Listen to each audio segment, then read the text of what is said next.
Yeah, so maybe if you're watching on and you've got your favourite examples of Cockney rhyming slang, particularly if there's some cricket relevance to them, message those. Use the hashtag CWCL2 at Cricket Badge directly. I'm trying to think of other one. I think there's a little graph of like the most famous ones that I might be able to pull up for you here, Aman. That will hopefully you kind of get the concept. Yes, Yeah? I understand. But why is it 2 words versus just the 1 I word? don't know. Okay. Yeah.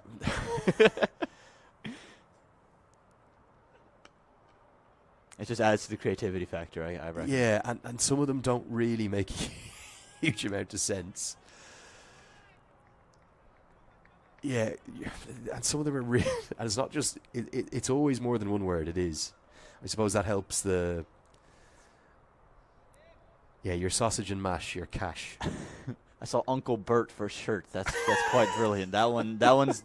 I think that might be the most creative of the bunch. I've never, there's a cricket one. I've never heard that one.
Right, see if you can guess it without looking.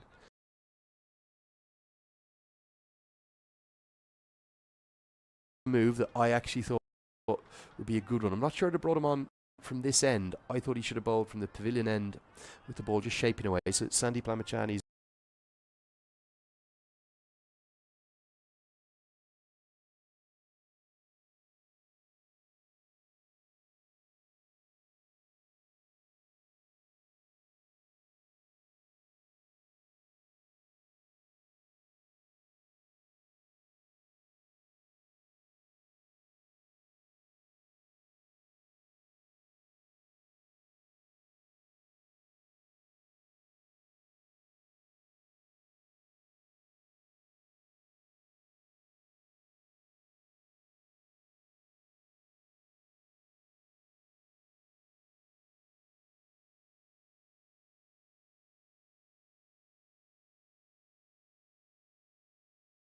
He's now the Scottish director of cricket for Cricket Scotland.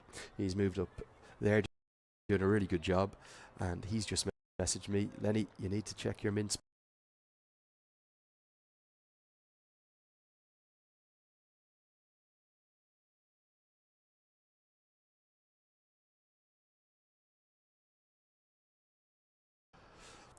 Slip in place. Arif Sheikh is just kind of nipping it about. Can Karen KC cut off the second? Scotland only going at 3 and over here. Let's get to some of these other questions.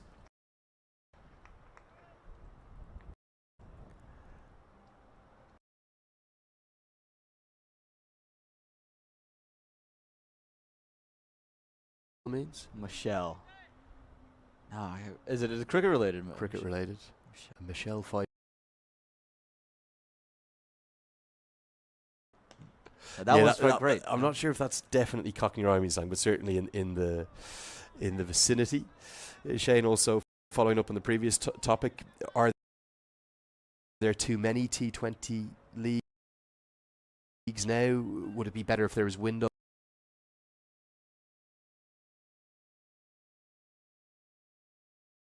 People who run the game, and it's not just the individual nations' boards. So difficult to control, whilst in theory probably a good idea. Will we move towards a position where there's a man?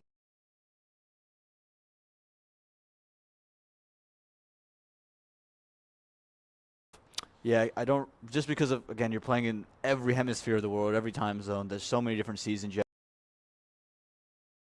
have to come into play with, and 20th over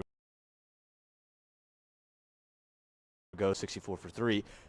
Yeah.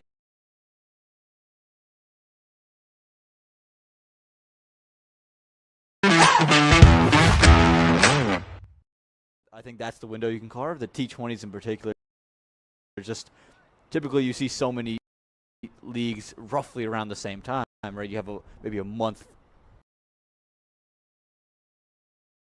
separating MLC and CPO that could honestly overlap at certain times if you really needed it to. It's almost like the seasons. It's almost like there's a couple of different windows, isn't there? It's kind of a jam-packed summer when they can't play in the subcontinent because of the monsoons. So you've got your kind of CPL, MLC, 100 in England, all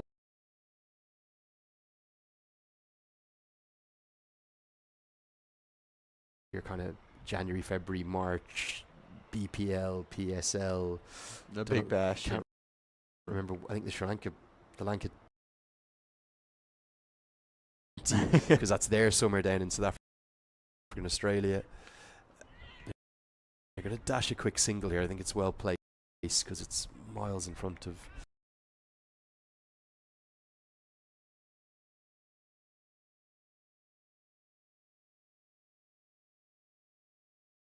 But do you think teams like Nepal, Netherlands, Scotland, Namibia should start playing 3 or